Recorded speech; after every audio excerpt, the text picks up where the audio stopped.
खाली कंधों पर थोड़ा भार चाहिए। बेरोजगार साहब, बेरोजगार साहब, हमें रोजगार चाहिए,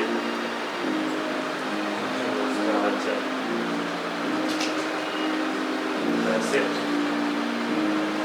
पैसे नहीं है जेब में, पैसे नहीं है जेब में, डिग्री लिए फिरता हूँ।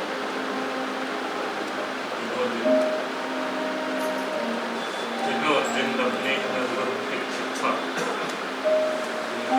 देखता हूँ। बस बस कामयाबी की पूरी दीवार चाहिए, बस कामयाबी की पूरी एक दीवार चाहिए। रोजगार साहब, हमें रोजगार चाहिए, हमें रोजगार चाहिए।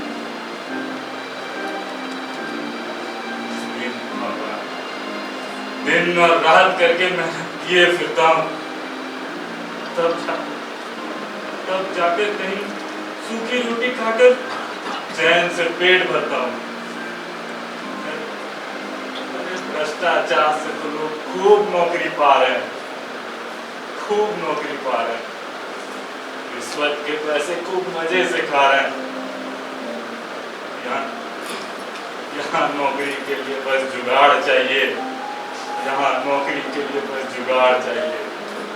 रोजगार साहब, हमें रोजगार चाहिए, हमें रोजगार चाहिए।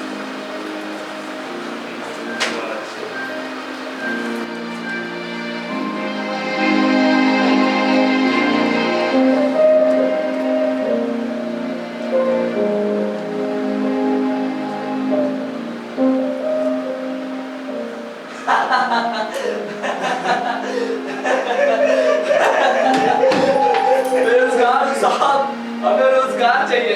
अरे भाई, काहे चिंता करते हो? अरे हम देंगे तुमको रोजगार। लेकिन भाई, सरकारी नौकरी का अब मत इंतजार कीजिए। अरे ओवर एज हो जाएंगे, अब तो कोई स्वरोजगार कीजिए। कहाँ है पिंटू? अरे सही तो कह रहे हैं, साहब जी ने दिया है कमाने का मस्त फॉर्मूला। अब किसने दिया है? अरे साहब जी ने दिया है कमाने का एकदम मस्त फॉर्मूला, किसी की मत सुनिए, बस पकोड़े का व्यापार कीजिए। अब काहे का बे? अरे पकोड़े का। अरे सही है तो कर रहा है। मिनिमम इन्वेस्टमेंट में मैक्सिमम इनकम की गारंटी है। बस ठेला उठाइए और शाम का बाजार कीजिए। समझाओ बे इसको। देखिए भैया, बेरोजगारी का जो दाग लगा है ना आपके दामन पर, रोज 200 रुपया से भी ज्यादा कमा के उसे बेदागदार कीजिए। क्या बोलते हैं? और नहीं तो का चलेगा भैया? अरे छोड़िए, ये सब कहां तो फूटते होंगे। चलिए कोई नहीं, लेकिन ये जान लीजिए कि कोई भी धंधा छोटा नहीं होता है, और हमारी तो सरकार भी यही करती है। बेगारी से अच्छा यही रोजगार कीजिए। काहे का? अरे पकोड़े का। हाँ, पकोड़े का। अच्छा वो सब छोड़िए सब, आइए आज हम अपना ठेला वाला एकदम मस्त गरम पकोड़ा खिलाते हैं। आइए। अब उस सब तो ठीक है, साला पिछली बार जैसा मिर्चा वाला मत खिलाना। लहड़ क्या था पूरे पूरे। अरे नहीं नहीं, इस बार मूली वाला खिलाएंगे, बस ध्यान रखिएगा, मचाइएगा नहीं। हाँ।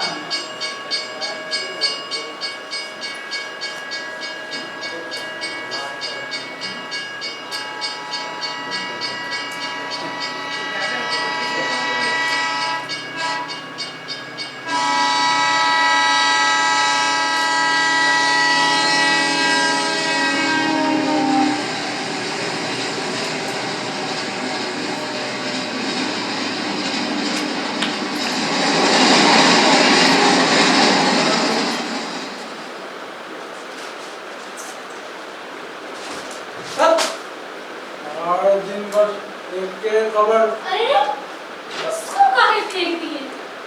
ये बेचारे पे काहे गुस्सा निकाल रहे हैं? कहा हो साहब जी? क्या कोई बुरी है खबर जो आपके मिजाज पे पड़ा है सर? अरे लक्ष्मी, ये जो पूरा देश भर में हो रहा है ना, युवा संयम हो रहा है। बेवजह का विरोध, बेवजह का दंगा, सरकारी नुकसान और खामा खा पंगा। अभी तक बात सुना हमारा मन तो बहुत खीन है। और जानते लक्ष्मी, बेरोजगार युवा का हाल करना आज तो एकदम भिन्न है। सही कहा। युवा लोग जो है ना, राजनीति का चक्कर में फंस जाते हैं और देश का नुकसान कराते हैं। खैर, आप ये सब छोड़िए, कर छोड़िए। वक्त रुक, हैं? मतलब अकेला कंट्रोल करने का हाल। जी सर, देखो, इसमें जो होना वो तो होएगा। मिलेगा उसे उतना ही जितना वो होएगा। पर हम और आप काहे अपना मूड खराब करें? चलिए, मिलके एक और रील बनाते हैं। हाँ, रील। और सोशल मीडिया पर एकदम वायरल हो जाते हैं। अरे अभी ना तुम भाई भाई हो, जानती हो, हम दोनों का जोड़ी जो है ना, सोशल मीडिया पर एकदम हिट होगा, सुपर हिट। अरे बजाइए बजाइए, माफी रुपया नहीं सजाइए हो। तो Ready? 1, 2, 1, 2, 3, 4, 5, hey!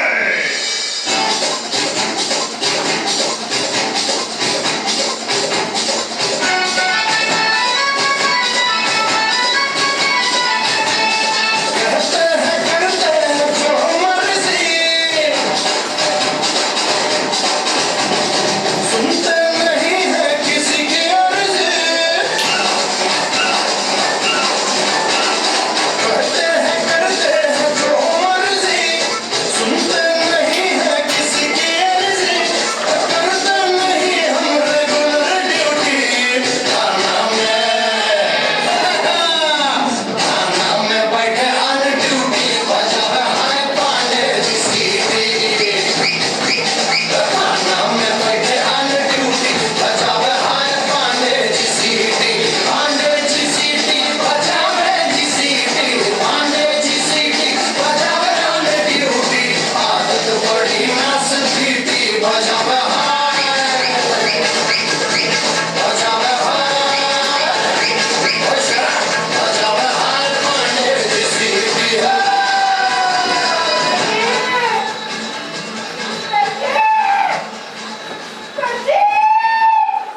अरे ये कौन हड्डी में कबाबा झुमका? मत पूछिए, हमारी तो किस्मत भी ना चलता, फिर कौन मारूंगा? अरे के है भाई, कहीं भीतर आओ। हड्डी और कबाब के कहीं संधि विच्छेद कर कराओ।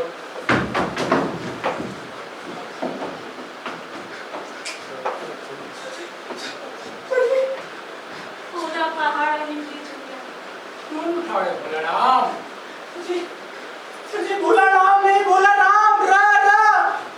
हमको सिखाओगे? हैं? अच्छा खा लीजिए। दोनों में से कहाँ टपका रहा है? क्या कहीं से शरबत की बोतलें मारते ला रहा है? जी हैं? शरबत नहीं है ग्राम में। हैं? शरबत नहीं। अब बोला राम, हमको एगो बात बताओ, तुम इतना घबराता काहे है?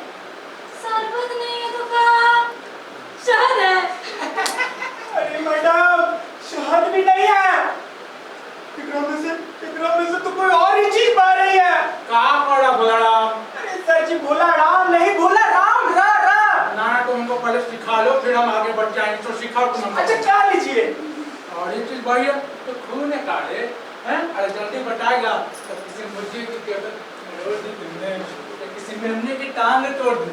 अगर ऐसा है तो बहुत अच्छा है, इसको पकाएंगे, खाएंगे, साथ में लक्ष्मी मैडम को भी खिलाएंगे, कमरा को भी चखाएंगे। अरे सर जी, हाँ, इसको ना पका सकते हैं और ना खा सकते हैं। हम तो बस आपको दिखा सकते हैं। तो दिखाओ ना। देखिए। काय? पता काय बात कंपनी से? मैडम, रेलवे लाइन एक्सीडेंट का केस है। ना कोई बात नाटी। अरे एक्सीडेंट का केस है तो यहाँ कहाँ ले लाया है?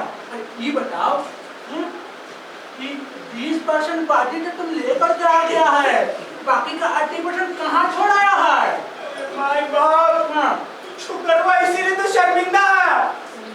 हुजूर, की 80% बॉडी तो अभी जिंदा है। जिंदा है? हुजूर जिंदा है। पूरी लाश होती तो यहाँ थोड़ी जलाते, उसका पंचनामा नहीं बनाते। अरे सीधा बताएगा कि आखिर मसला क्या है? हुजूर, हाँ, जब बहुत बड़ा हो गया, क्या हो गया? बुढ़बा को अपन दोनों हाथों कटवा के भी खड़ा हो गया। अरे आगे बोलेगा। हुजूर, हाँ, रेल गुजरी हाँ। तो हम दौड़े। हाँ। वो दौड़ा था जैसे माने थे दौड़ा। देख के मुस्कुराने लगा। मुस्कुराने लगा? हाँ हुजूर, मुस्कुराने लगा। हमको देख के मुस्कुराने लगा। हमको समझ में नहीं आया हम क्या करें। और अपन दोनों ठूठ का हिला हिला कर बताने लगा। क्या बताने लगा? हुजूर, हाँ।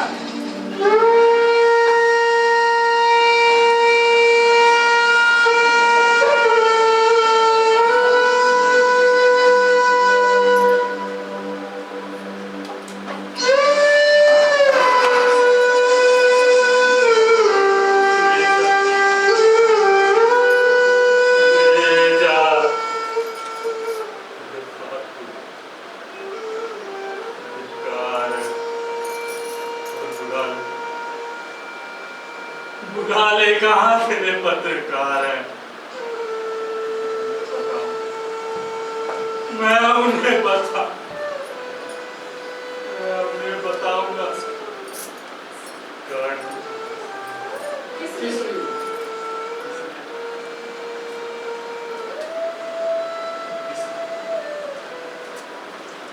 अरे इसलिए कि मैंने झेला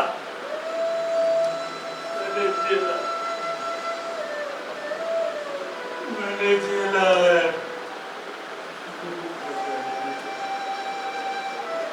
भूख और गरीबी का एक लंबा सिलसिला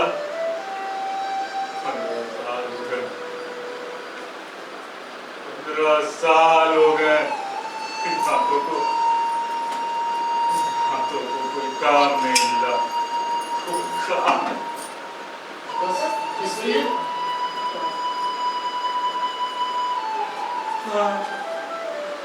हाँ, इसलिए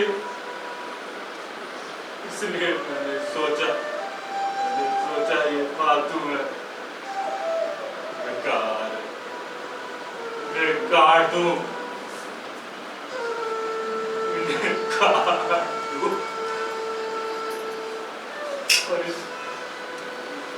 और इस सोए हुए जनतंत्र के आलसी पत्रकारों को लिखने का एक प्लॉट दूं कि इन्हीं कटे हुए हाथों में 15 साल की रोजी रोटी की तलाश है।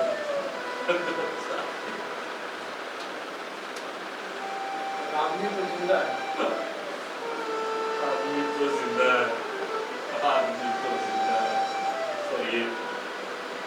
पर ये उसकी तलाश की लाश है। इन्हें उठा ले। अरे इन्हें उठा ले। इन कटे हुए हाथों को उठा ले। अरे मैं तो ये हाथ कटवा के भी जिंदा हूँ। तू क्या मर गया? तू क्या मर गया?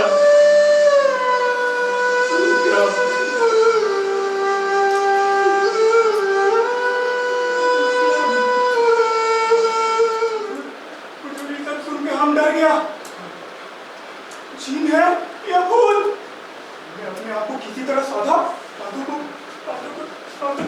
झटके से पोटली में बांधा और सीधा ही चले आया। तो रिपोर्ट काहे नहीं बनाए? अरे मैडम, इनकी रिपोर्ट कैसे बनाए? इन्हें जलाए या फिर दफनाए? मामला तो सीरियस है, पर बोला ना कि जलाने या दफनाने में काहे की बात है?